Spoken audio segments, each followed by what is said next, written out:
Hello, this is Dr. Grande. Today's question is, can I analyze the case of Sneha Anne Philip? Just a reminder, I'm not diagnosing anybody in this video, only speculating about what could be happening in a situation like this. If you enjoyed this video, please like it, subscribe to my channel, consider supporting me on Patreon, and check out my podcast on YouTube, Bella Grande Media. I will put the relevant links for those items in the description for this video. So first, I'll look at the background of this case. I'll move to the timeline of the disappearance, then offer my analysis. Sneha Anne Philip was born in India on October 7, 1969. She grew up in Albany, New York, because her family moved there when she was young. In 1995, she went to medical school in Chicago, where she would meet a man named Ron Lieberman. She was 1 year ahead of him in her studies. When it was clear they wanted to be together romantically, Philip allowed Lieberman to catch up to her by taking a year off and traveling around Italy. They both graduated in 1999 and were offered internships in New York City, Philip in Manhattan and Lieberman in the Bronx. Philip was happy with the arrangement. The couple worked long hours but had a lot of fun. Philip's parents were only about an hour away by train from where she lived, and her brother lived nearby. Philip and Lieberman would marry in May of 2000. Not long after this, they moved to an apartment in Battery Park City, just a few blocks away from the World Trade Center. This takes me to the timeline of the disappearance. On September 10, 2001, Ron Lieberman left for work at about 11 a.m. 31-year-old Philip had the day off from work. She planned on spending the day cleaning the apartment because her cousin was coming over for dinner in a few days. She sent her mother an instant message at about 2 p.m. and continued chatting with her for about 2 hours. Philip changed into a brown short-sleeved dress and sandals and headed out to complete some errands. She dropped off some dry cleaning. She walked to a discount department store not far from her apartment. Not long after 6 p.m., she used her husband's credit card to buy a dress, pantyhose, bed sheets, and lingerie. After this, she went to another store and bought 3 pairs of shoes. When Lieberman came home from work, no one was in the apartment. He wasn't particularly surprised, but Philip was supposed to call when she was going to stay out late. Lieberman went to bed. The next day was September 11, 2001. When Lieberman woke up, he realized that Philip had not come home. He really wasn't that worried, but he was somewhat irritated. He thought that perhaps she had spent the night with her cousin or with her brother. Both of them lived nearby, and she would do this from time to time. Lieberman went to work and attended a meeting at 8 a.m. When the meeting was over, he noticed coworkers gathered around a television set. The attack on the World Trade Center had begun. Lieberman called the phone in his apartment. There was no answer. Philip did not have a cell phone, so he could not call that. Manhattan was in chaos. Lieberman was worried that something bad had happened to Philip. He was able to get a ride in an ambulance that was headed downtown. The ambulance departed at 3 p.m. It didn't get into Manhattan until 9 p.m. Dressed in scrubs, Lieberman was able to talk his way past a police barricade and make his way to his apartment. He wasn't able to get in the front door because the electricity was off, so he walked to a friend's residence and spent the night on their couch. The next morning, he returned to his apartment and was able to enter, but no one was there. One of the windows in the apartment had been left open. Dust from the attack covered everything. It was not disturbed except from cats that he owned, so there were no human footprints. Philip left behind her eyeglasses, driver's license, passport, and all of her credit cards except the one that her husband owned, the one she used for those purchases on September 10. Philip was never seen again. Lieberman was running around Manhattan with a picture of his wife. Reporters were not interested after they heard that she went missing on the 10th. At that time, stories about 9/11 were the priority.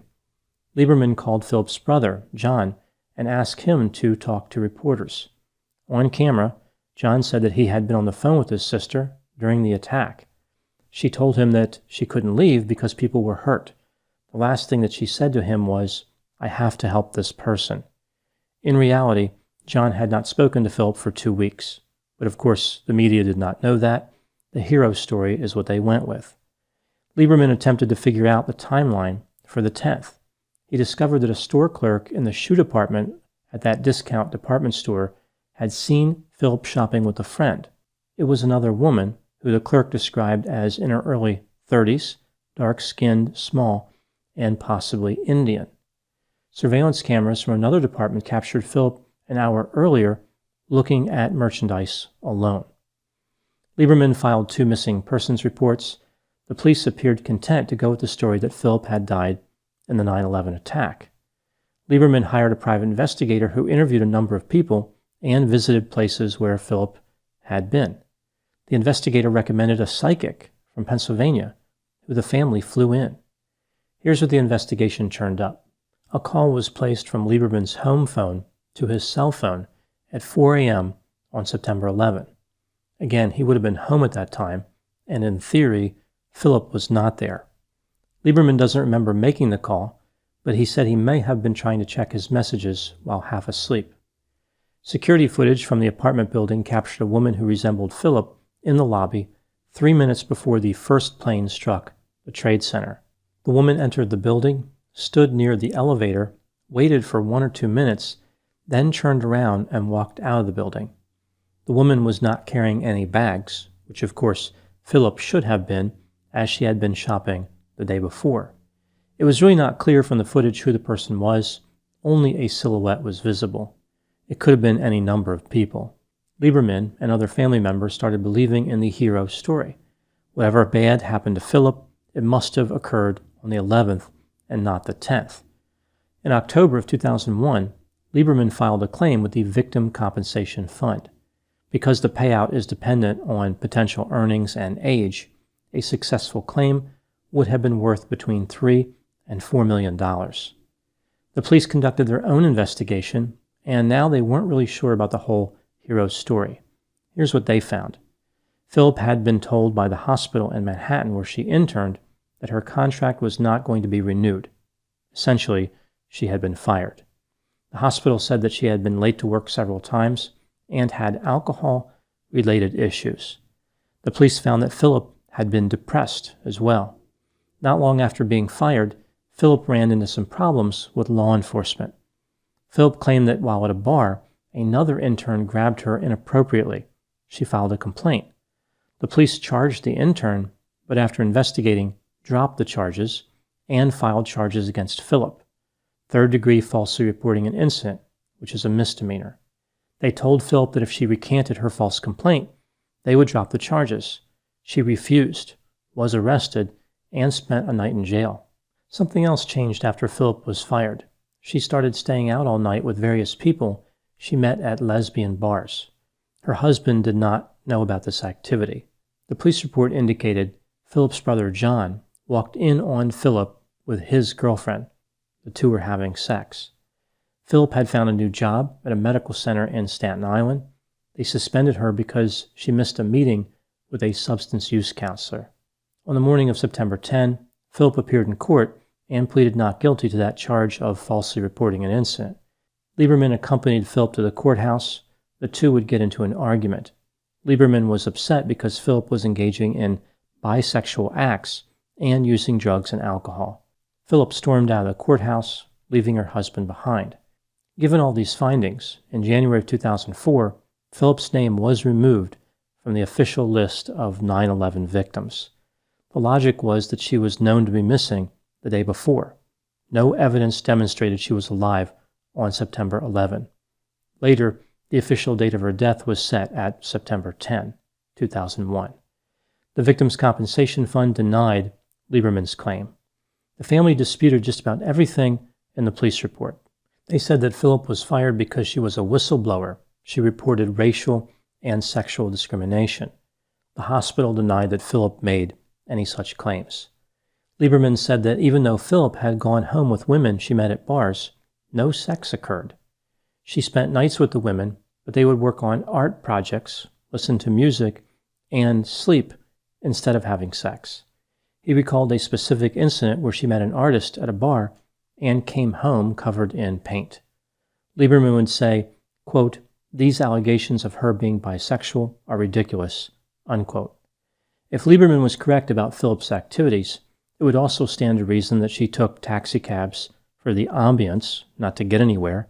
She went to the hairdresser to smell the chemicals, and visited the laundromat to watch other people's clothes dry. It's like he's saying she didn't understand the purpose behind various establishments and services. Lieberman claimed that the fight at the courthouse never occurred. He made it seem as though the police were making up stories to cover a poor investigation. Phillip's brother John tried to walk back his story about catching Phillip and his girlfriend together. He implied the detective who took the report must have been lying. Lieberman filed an appeal to try to get Phillip back on the list of victims of the 9/11 attack. A panel of 5 judges found that the simplest explanation was that Phillip died trying to help people at the World Trade Center. It was a 3-2 vote in favor. Phillip was officially declared to be a victim of the attack. One dissenting judge noted that Phillip was missing on the night of September 10. There was no reason to believe that she was the World Trade Center when the attacks began at 8:46 a.m. on September 11. Because the compensation fund was closed in 2003, Lieberman did not receive any payment. Now moving to my analysis. This case is quite mysterious.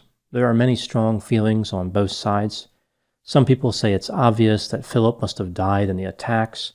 There are over 1,000 victims whose physical remains have never been found, so it's not unthinkable that Phillip's remains would not have been recovered.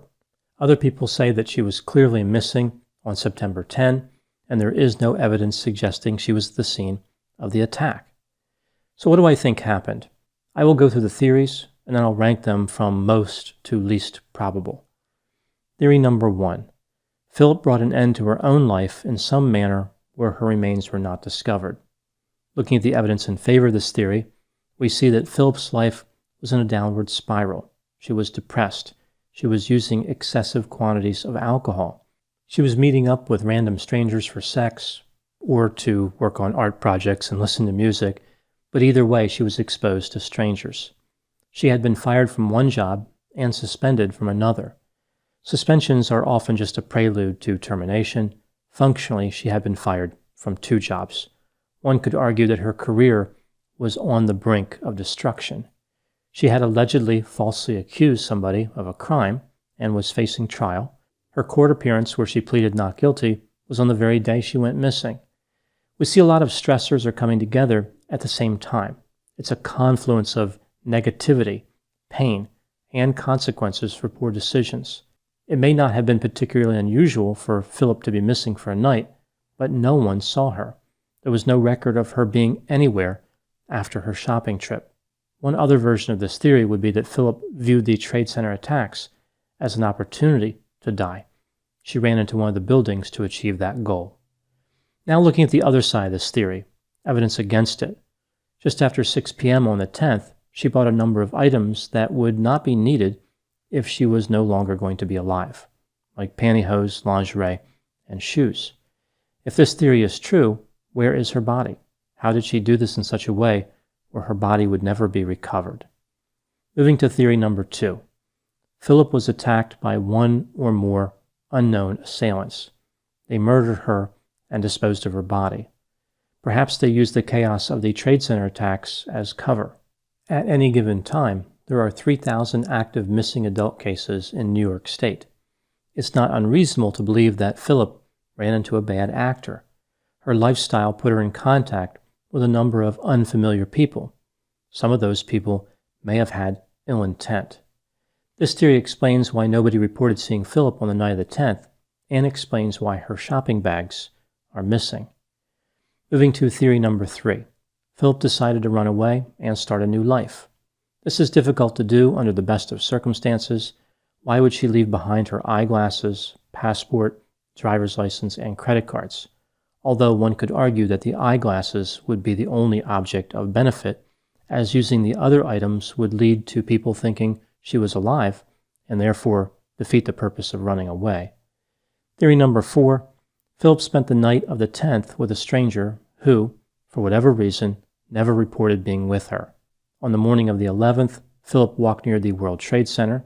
After the attack started, she ran into one of the towers, perhaps in an effort to render first aid, like CPR, or to help carry people from the building. When the South Tower collapsed at 9:59 a.m., or when the North Tower collapsed at 10:28 a.m., Phillip was killed. Let's take a look at the evidence working against this theory. 90% of people who died in the towers were either at or above the point of impact. With this theory, Phillip entered at ground level, so she would have been at a lower risk than the people who were higher up in the building. There's no reason to believe that Phillip was at the Trade Center that morning. No one saw her there. She wasn't supposed to be there. Furthermore, when the attack started, the police blocked off that area. They weren't just letting people run into the towers. They were trying to get people away from that area. Phillip was not wearing her scrubs, and there's no reason to believe that she had them with her.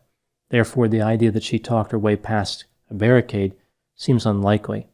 Even if she was somehow wearing them, they would not have let her through. Moving to theory number 5. Phillip died at the World Trade Center because she just happened to be there visiting on the morning of the 11th. During that 2-hour chat with her mother on September 10, her mother claimed that Phillip said she was planning on visiting a restaurant located at the top of the North Tower. Under this theory, Phillip did not run into the tower as a hero. She walked in prior to the attack and was killed. Perhaps she was at or above the point of impact. This theory better explains how she would have actually died in the attack. It puts her in the higher risk category. When considering all the facts and these theories, what are my thoughts? It occurs to me that Phillip's family would be highly motivated to have her remembered as a hero. I think this is a natural tendency, and I can appreciate that perspective. But this would create a bias in any investigation that was funded or authorized by them. Furthermore, the private investigator that Lieberman hired recommended a psychic. The only prediction a psychic is bound to get right is when they say, "I sense you're getting ripped off by a psychic." A private investigator who believes in psychics could literally find any explanation for anything. Maybe the tooth fairy did it. Something else that is worrisome is how Phillip's brother made up the story about Phillip being a hero, but he had not talked to her. He was lying. Yet somehow this becomes the narrative that many people believe. The police working on Phillip's case were not biased. It didn't matter to them one way or the other. I don't have the answers to what happened, but here are the theories ranked from the most to least probable based on my opinion. The most probable theory was that Phillip was murdered by unknown assailants. This was theory number 2. She was frequently impaired by alcohol, living a dangerous lifestyle, and went missing on September 10. For the theory that Phillip died in the Trade Center to be true, Phillip would have had to spend the night with somebody, yet nobody came forward. Where was she? Why wouldn't somebody just say, "Hey, she was with me. We were talking and painting, and then went to bed without doing anything else"? The next most probable theory would be theory number 5. She went to visit the World Trade Center, perhaps to that restaurant she talked about, and died during the attack. After this, I would go with theory number 4. She died trying to render aid to the victims of the attack. This is the hero story that is now the official version. It's one that makes a lot of people feel better, but I find it difficult to rank as the most likely. I certainly don't see clear and convincing evidence to support it. It's worth noting that with theory number 5 or number 4, Phillip died in the World Trade Center. She was a victim under either theory. She did not need to be a hero to be a victim. After this, I would go with theory number 1. She brought an end to her life. I don't see this as likely, but wherever there's depression and alcohol together, this outcome cannot be discounted. The least probable theory would be theory number 3. She ran away and started a new life. She really didn't seem organized enough to do this. And of course, she left behind items that may have assisted in getting away with that, like her eyeglasses and passport. The truth of this case is that nobody knows what happened. I find it interesting how poorly uncertainty is tolerated. People must have an answer. They have to know that she was a hero or that she wasn't. There is a value in simply believing that we don't know the truth. There's something to be said for just accepting that there is no definitive answer in this case. There's not even one theory that's really dominant. I could understand if it could be determined that there was a 90% chance that she died in the Trade Center. Okay, if there's a 90% chance, I think one is justified in saying, That's what I believe. I'm going to assume that's what happened. This is not the case here. This is a case where every theory is unlikely, but something had to happen. No matter how unlikely, one of these theories has to be true. This is a question of what was more dangerous to Phillip. What was the most likely explanation for her disappearance? A lifestyle full of encounters with strangers wanting sex, or Phillip running into one of the towers and dying as a result? Perhaps someday jewelry found at the Trade Center will be identified as belonging to Phillip. Perhaps her remains will be found. But unless and until that happens, this case will remain a mystery. Those are my thoughts in the case of Sneha Anne Philip. Please put any opinions and thoughts in the comment section. They always generate an interesting dialogue. As always, I hope you found my analysis of this topic to be informative. Thanks for watching.